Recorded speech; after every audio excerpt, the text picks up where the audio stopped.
All right. Okay, first of all, we want you to tell us your name. Okay. Richard Valentine Brunner. Okay. And I know Valentine is a rather unusual name, but my maternal grandfather's name was Valentine, and he was born in Germany, and it's a rather common name in Germany, and there it is pronounced Valentine, but he was a tinner, and after he came to America and he set up his tin shop. His tin shop was like all other tin shops. They had to be long places where they could lay down the sheets of tin, solder them together, and roll it up and put on roofs. And they'd take a charcoal grill with them to seal things, on the roof. But those were the common types of roofs in those days.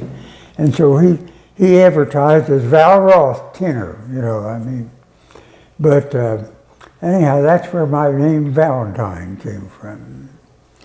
And my brother was named for my paternal grandfather. And at the time, it wasn't a very popular name. That name was Adolf.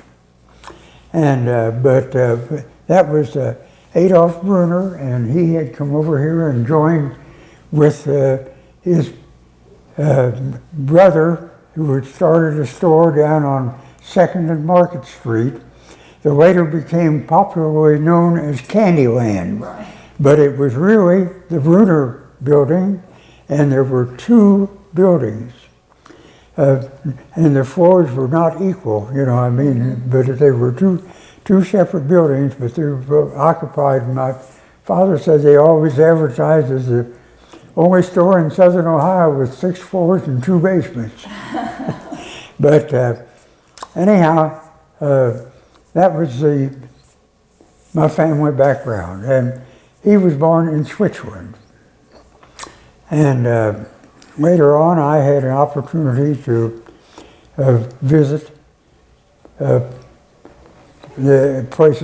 birthplaces in both Germany and Switzerland, and the people that are still, associated with the places.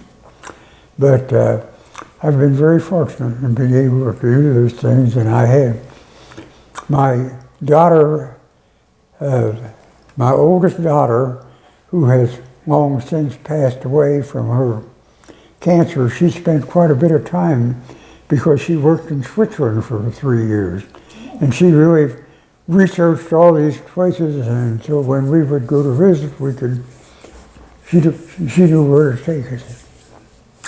But that's the story. Now, when were you born? I was born May 30th, 1922, at 817 3rd Street, Portsmouth, Ohio, which is half a block from Chillicothe Street. Oh, okay. And my grandfather had the house on 815 3rd Street, and then he built the 817 3rd Street for my parents when they got married. And then he had a third house at 819 3rd Street that he just had it built just because a carpenter owed him quite a bit of money, so he just had him build himself another house. And I have lived in all 3 houses. But after I came back from the war, I ultimately lived at 819 3rd Street. But anyhow, I was a downtown boy, and I liked being a downtown boy. And in those days, being downtown was the place to be. Right. Because all you had to do was walk over to Gallia Street, and you had your choice of 3 movie theaters. Oh. And on weekends, you always had a cowboy show at either the Leroy or the Lyric. See Roy Rogers movies? Yep. Yep. In fact, I became acquainted with Roy because his sister was a dental patient of mine. Oh, really? Her name was Cleta Willoughby, and she lived over there on William Street overlooking what was ultimately became our athletic field over there. But one time I called up over there because she had made a call to me, and so anyhow the man answered the phone and he says, "Well, Cleta can't come to the phone right now. This is her brother Roy." And I just about fell over. But anyhow, the reason for her call was she had a niece visiting that had a little dental problem, and she wanted to know if I could work her in, and I said, "Yes, but have Roy bring her." Oh, So Roy did, and so I did get him into my dental chair, but I didn't get in his mouth. oh, Just for a picture. just for a picture. And anyhow, he was a very fine gentleman, very fine gentleman. I was very pleased to have made his acquaintance. Now, you had talked to me before that you remembered Mr. Lorberg. Who, please? Mr. Lorberg? Marburg. Yes. Yeah, Marburg, right. You remember him? I certainly do. My brother, first my cousin, and then my brother and I, we delivered clothes for an old Reformed Jewish man over on 5th Street, right next to the Crichton Office Supply. And his name was Sig Haas, Haas. And he had a brother who had been a tailor. But anyhow, he had a little press shop there, and he would press pants. And it was also a place where people would come and meet to pick up somebody that they were going to take home. And among those was Mr. Warburg, who was an old man at that time, who he'd come and sit there and wait for his family member to come and pick him up. But he was pretty ancient and, you know, not in very good shape, but he was pretty well known around the community, and he certainly did a great service when he wrote that letter to Mr. Carnegie. Yes, he did. And I know you've got the Warburg room up there, and you're very fortunate to have it, and Yes, we are. I think he provided the initial funds for building the library. Yes, he did. Yeah. So he was a very fine man for our history. And my father, he had something there that a picture of his sister. My father was in a family of 6, I think 7 children, you know, and he was the next to the bottom, and the other was his sister Lena. She was the youngest. And anyhow, he had a picture there that he gotten from Mr. Harburg. He said he went down and bummed it off of Sister Lena, and then he came up and sold it to me. Oh, So that's the way things were in those days. But we certainly owe a lot to Mr. Harburg. yes, we do. Yeah. So what'd you bring here today? Well, I brought you my medals. Okay. Now, the first medal, I'm a Rotarian. And when I was in the Rotary Club, I was never an officer, but I was on different committees, and one of the things that we did was first of all, we were doing some things down in Central America, and then one thing led to another, and we finally got into the fighting poliomyelitis. And so we started a program to raise funds for starting it, and it was called, we sold the Paul Harris Fellowships, which Paul Harris Medal indicated that we had contributed, and so that's my medal number 1. Very nice. And my other medal was in my dental practice. I ultimately, I have become a fellow of the American College of Dentists. And I was a fellow for 50 years. And so this is my Lifetime Achievement Award medal nice. for that. And I was supposed to go down and get let them put the medal on me in New Orleans, but I wasn't in shape to travel. And so ultimately I have received it, and it was an honor to receive, and I was so very pleased to have gotten it. So I'm very pleased of the opportunities that I have had to contribute. So you were in practice for 50 years? Yes, I was. I practiced exactly 50 years. Really? And I received my degree in 1945, and I retired in 1995. And in the meantime, when I first went to Ohio State University, we were not yet in the war. Right. But every male that went to Ohio State had to be in the ROTC. And so the Army, when the war started, the Army took over the ROTC and made us all privates first class in the Army.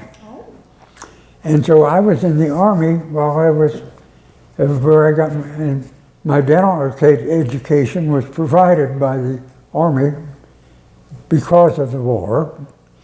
And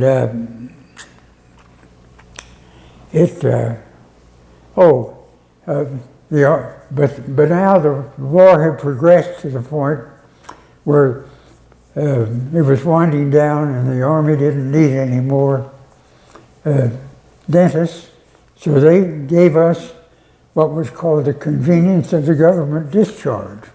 And so all of our members took it, except one boy whose father was a congressman.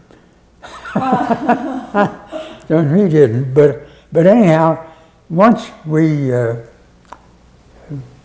were discharged from the Army, we were subject to the draft. So I joined the Navy V-12. And then I became a Navy dentist. And my first duty station was in San Francisco, at the San Francisco Naval Shipyard.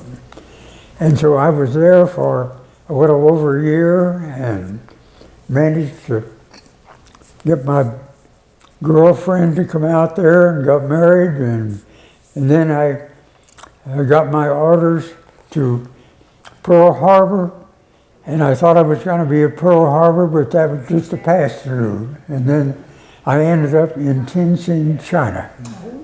And by this time, I've been a dentist all the time. I'm still a dentist, but I was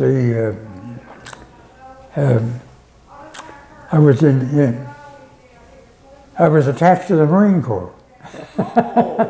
But it was a service regiment in Tientsin, China. And I was there until it was time for me to come back to the States and be discharged. And I had the opportunity to meet an awful lot of old Marines that, for the most part, were enlisted men at the start of the war, but they received promotions all the way up through the islands. And they were all combat veterans, you know, and some were very, very talented. And there was one fellow there that he was, I understand that he wrote the book called Gung Ho, and he was always also a technical advisor for the show. But anyhow, he said, I just love to kill Japs. Oh. He said, I like to just sit there and mow them down. And I know he was telling the truth. But that's pretty much my history in the service. Right. And when I ultimately came back here for civilian practice, the Williams Manufacturing Company was wanting to start a dental clinic at their building because they had already become pretty heavily involved in providing athletic or medical attention for their personnel. So they built a clinic there, and I was the initial dentist for them. And I was there for several years, and then I ultimately retired and went into private practice. In first, I rented a little office out on Gay Street. It was the office of Dr. Howard Filer, who had retired, and it was just a little one-chair office. But then I went over to the bank building and became associated with some old-timers over there at the bank building, like Harold Coburn and Dr. Williamson. And then at the same time, old Dr. Adams was still working up on the upper floor, you know, and there were a lot of dentists in the bank building. And so that's really where I stayed until I ended up going out of dentistry business and retired. But one thing that I was very active in doing, I was a member of the JCs, and on a committee in the JCs, we I'm going to get my head together and remember.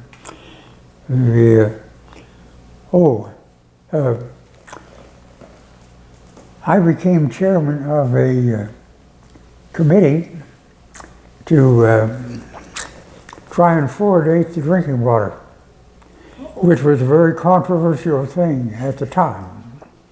And so anyhow, I was the leading person to urge and to get the fluoridation of Portsmouth drinking water. Wow. And at the time, they put in a little device up there at the waterworks to do the job, and we bought our fluoride from Cincinnati because in Cincinnati they had voted against it, so they had fluoride to sell. Oh, really? And that was a Mr. Howard Groudon, who was the waterworks man at the time. But anyhow, I feel that in dentistry that I performed a greater service getting the water fluoridated than I did with all the teeth I feel that were extracted. Yeah. Because it probably saved an awful lot of toothaches among some real young kids who didn't have those bombed out 6-year molars anymore because they were less subject to tooth decay. Right. You're good. So that's my history. That's your history. Yeah. Well, I'm going to show you what I brought you today. All right. This is for you to keep. But you know, you were mentioning about Williams. Yes. I brought the article where Williams plans dental clinic. Okay, that's there right. You are, right there. Yeah, that was me. That was you. And then here's Brunner's Dry Goods. I copied that Yes. for you. Yes. And the little history about your grandpa. Wonderful. Well, you got it. And then census. Have you ever seen a census report before? I think so. Okay, I copied these to show you. This first one here is 1900, which has Adolf. Yes. And then your dad, Oscar, here. Right. And then, of course, it's saying they're merchant dry goods. Yeah. And then this one is 1910, and it has, of course, the same, Adolf. And it shows Oscar and all the family. And then this 1930, here's your daddy, and then there's you right there, 7 years old. Okay, 1930. In 1930, you had not yet turned 8. Okay. Yeah. And then here's 1940. Well, don't forget 1937. The flood, yeah, no. But you know, they take these every 10 years. Yeah. So I thought I'd show you the progression here. I like that very much. And I highlighted it so you would know what the year was and who was in the household living there. My grandfather Adolf, when he had come to this country, he went in business with his brother who had started the dry good business. Yeah. And his name was Rudolph. Rudolph and Adolf. Yeah. And anyhow, Rudolph's whole family died out very young. Really? And just in about 4 years, Adolf was the possessor of the building, and then he was the man that was there as it progressed and ultimately went broke. Really? During the Depression. Oh, yeah. They had moved up to a building on Gallia Street, which is the place now where the guy that sells the sweepers and so forth, I can't think of his name, but anyhow, it's a store, and it was really an arcade because there were doors on 6th Street and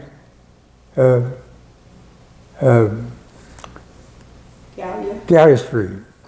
And anyhow, once upon a time there was a stone on the top of the building there that said Brunner, but they had a fire once and that stone became lost. But anyhow, that's where they were. And then in the Depression, they went into receivership because there was a store that they owed money to that closed them up, and the store was Alms and Depsky in Cincinnati, and my father disliked them intensely. Really? But anyhow, that's the way things went. Mm-hmm. And then ultimately, my father, he had worked at different stores as like a floor walker at Bragdon's for a while and a couple other places. And ultimately, he started a window shade business of his own, which was the main thing that he did was he would reverse window shades. You could bring them to him and he would reverse it because usually you just had it halfway down, you know, and put it back together, and I think he did that for about $1. But that was his business until the flood.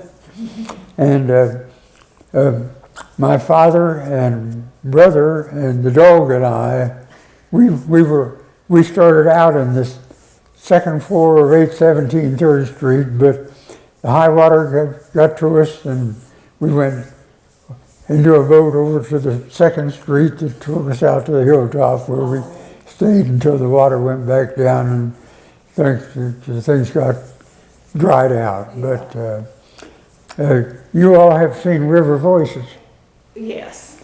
And you know I was in that. Yeah.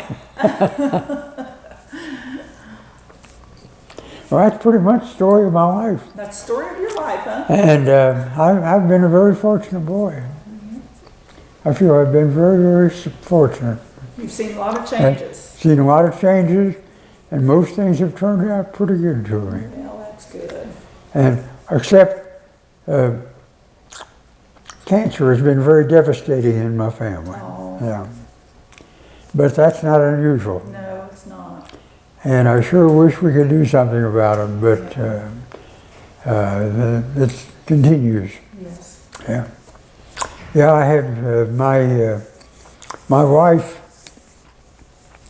she had cancer, and ultimately she was on a ventilator for about a month, and my oldest daughter and I stood by and had the machine disconnected. That's hard. But ultimately, that daughter is the one that also died of cancer. cancer. And my other daughter lives in Portland, Oregon. She was the younger one, and she had been in the Army. This was after the war, and ultimately she married a man in the Army, and he wanted to get out of the Army and make $1 million, and all he did was got out and became an alcoholic. But anyhow, he was from Oregon, and so that's where she stayed, in Oregon. And she, during her marriage to this man, she had 2 children. And the oldest one now lives in Florida, but she got involved in the drug traffic. Oh my goodness. And the youngest one, who is still living in Oregon, and she has not remarried, but she has a boyfriend. But she had 2 children, and the second child is also in Oregon, and she's not married either. But that's pretty much the story on my. And I had a brother who, William Brunner, who his business took him to Missouri, and all of his children were born in Missouri, and his male, he had all the male children, and anyhow, I have no male heirs in Ohio. How many children do you have? I just had the 2 children. The 2 girls? Yeah, 2 girls, yeah. But anyhow, I've been very fortunate all the way through. Things have been pretty good for me. Well, that's good. That's good. I'm having a little tougher time now than I've ever have had. But I have nothing to complain about. I'm very pleased, and I'm pleased to have been associated with trying to wipe out polio, and also to try and improve the dental. Smiles. Yes, yeah, teeth. So it's been my pleasure to be involved in those procedures. And I have one other good thing to tell you. Okay. I was a member of the Ohio State University Marching Band. Were you really? Yes. What'd you play? I played a trumpet. Did you? And the trumpet that I played is no longer in use. There were only about 7 of them. Oh, really? But it was called an E-flat trumpet, and it was an oversized trumpet, and it played the same parts as like what we call peck horns, you know, the little horns.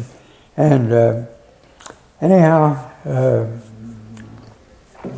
they did away with that, and I ultimately then ended up, I continued to play my horn. But I guess I graduated before they got rid of my horn. Yeah. But later on in the alumni band, I always just played my own instrument, which I had, was a regular B-flat trumpet. And I just recently gave it to Shawnee State. Did you really? Yeah.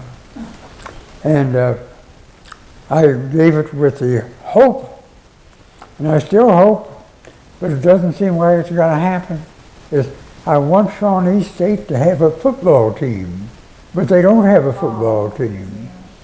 And they say it's too expensive to get into, you know. But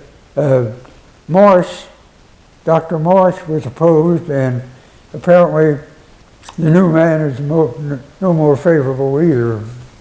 But I'm disappointed because in high school, football is the game. Yeah. And I figured that way there were a lot of boys, they weren't going to go to Ohio State and become stars, but they could go to Rio Grande or to down there in Kentucky, where my daughter went. Can't think of it right now. But anyhow, there's right now those boys they go to one of those other schools because rather than Shawnee State. And I think Shawnee State's the most wonderful thing that's happened to our community, and it's not true. It's going to grow big and bigger and better. Yeah, very good. We're greatly indebted to William McKinley on what he's done there too. But I've always been very pleased to have been a member of the Rotary Club because it's been a good outfit, and we just recently had a road sale, and that's our big fundraiser. Yeah, I bought some of those. Good.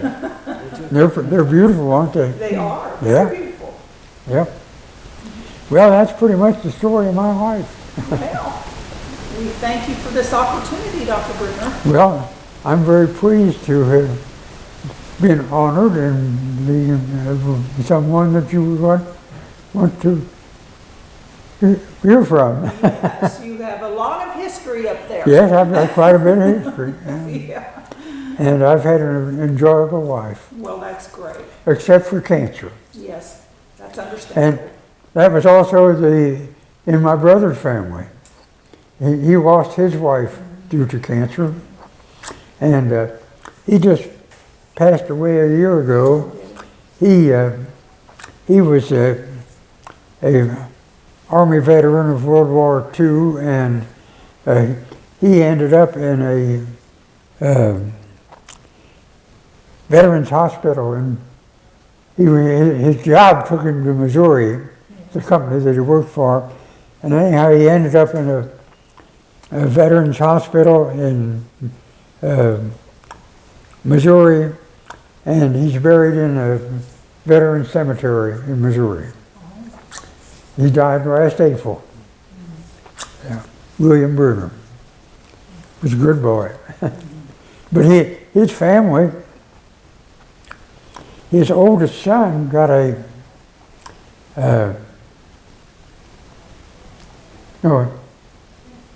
his oldest son's boy got a scholarship to Harvard. Oh, really? And graduated from Harvard, and as a doctor, and married a doctor, and now both of them are, I think, at Long University studying to be oncologists. Well, So his history is pretty good too. yes. And the widow of my brother was the wife of a boy here from Portsmouth by the name of David Weldy. Weldy had a drugstore on Market Street. But anyhow, he was killed in World War II. He was a gunner in one of those bombers, and he was shot down over Belgium, and my brother had married his widow, and so both of them are buried there in this veteran cemetery in Missouri. Lots of stories about that war. It was a bad one. Although I think that what's going on right now is the most terrible thing I've ever heard of in my life. That outfit, all they want to do is kill people. They don't care who they are, how old they are, or anything. They just want to kill them. Terrible. Terrible. I don't know what's going to happen. I don't know. I'm very concerned about our country. And I, like everybody else, really doesn't know who our next president's going to be. I think it's probably going to be Hillary, but I hope not. But time will tell. Time will tell. As an old Republican, why, Hillary won't get my vote. But I don't know whether the dog will be the one that's running for our office or not, but apparently very rude man. Very uncouth. But I asked someone, I said, where do you make all his money? He said he made it in real estate. So I suppose that's what he did. I thought he was probably a retired attorney, but that's not the case. But he's worth a lot of money. Well, that's the story. Well, we thank you. I thank you folks, yeah.